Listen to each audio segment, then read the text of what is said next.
اچھا ڈاکٹر صاحب، اگر ہم پاپولیشن کنٹرول کے بارے میں بات کریں تو پاکستان کے اندر ڈاکٹر صاحب کوالٹی کو کمپرومائز کیا جاتا ہے اور کوانٹٹی پہ فوکس کیا جاتا ہے. یعنی کہ ایک گھر کے اندر 4 بچے ہو جائیں گے، وہ 2 کو اسکول بھیج پائیں گے، 2 کو نہیں بھیج پائیں گے، سر پیٹ رہے ہوں گے، انگزائٹی کا شکار ہو جائیں گے، بچوں کو گالیاں دیں گے، بچوں کو تھپڑ ماریں گے، بٹ کوالٹی پہ فوکس نہیں کریں گے. تو ایسے لوگوں کے لیے کیا میسج ہے ڈاکٹر صاحب؟ دیکھیے، سب سے پہلے تو ہم جب تک یہ تربیت نہیں دیں گے کہ اللہ تبارک و تعالیٰ نے آپ کو یہ اختیار دیا جس سے آپ نے نکاح کیا.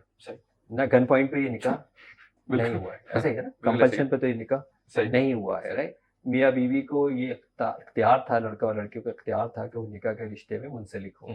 تو یہ اس کا مطلب ہے اختیاری کام. لیکن رب تعالیٰ آپ سے جو بھی حساب لیتا ہے نا، وہ آپ کے اختیار کے اوپر لیتا ہے. یعنی اس نے آپ کو اختیار دیا کہ آپ ایکسرسائز کرو گے، اور اس کی پوری گائیڈ لائن دی کہ آپ اچھا کام کرو گے تو یہ اجر ہوگا، برا کام کرو گے تو یہ ہوگا، صحیح کرو گے تو یہ ملے گا، غلط کرو گے تو یہ ملے گا.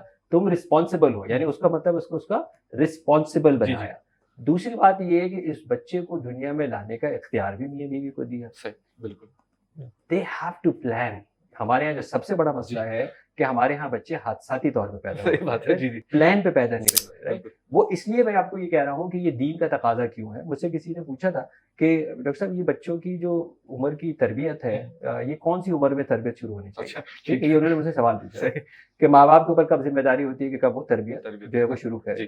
میں نے کہا یہ دین فطرت وہ ہے کہ میاں اور بیوی کے اس فطری تعلق پر جس سے یہ بچہ دنیا میں آئے گا، اس کی بھی دعا بتائیے. بالکل، بے شک. یعنی اس کی بھی یہ دعا ہے کہ یعنی جب آپ تعلق قائم کرنے جائیں تو آپ یہ دعا پڑھیں. تو اس کا مطلب ایک تربیت کہاں سے شروع ہوگی؟ وہاں سے شروع ہوگی کہ آپ نے اس کو اپروچ کیا ہے کہ اب ہم جا رہے ہیں اس لیے کہ اب ہم اس دنیا کے اندر ایک اولاد کو لانا چاہتے ہیں. تو it has to plan from that ahead. ٹھیک ہے. وہاں سے جب آپ یہ پلان کریں گے تو پھر آپ کو اپنی بہت ساری چیزیں دیکھنی پڑیں گی. آپ کو فار شیور اپنی فائنینشیل افورڈیبلٹی دیکھنی پڑے گی، کیونکہ اس بچے کی تربیت کی ذمہ داری آپ کی ہوگی، تعلیم کی ذمہ داری آپ کے اوپر ہوگی. دوسری بالکل صحیح ہے کہ اللہ تعالیٰ نے رزق کا وعدہ کیا ہے، ٹھیک، اور اللہ تعالیٰ رزق کا وعدہ ہے. لیکن کیا انسان رزق کے لیے پیدا ہوتا ہے یا تعلیم و تربیت اور کردار اور دنیا میں کوئی کارآمد بندہ بننے کے لیے پیدا ہوتا ہے؟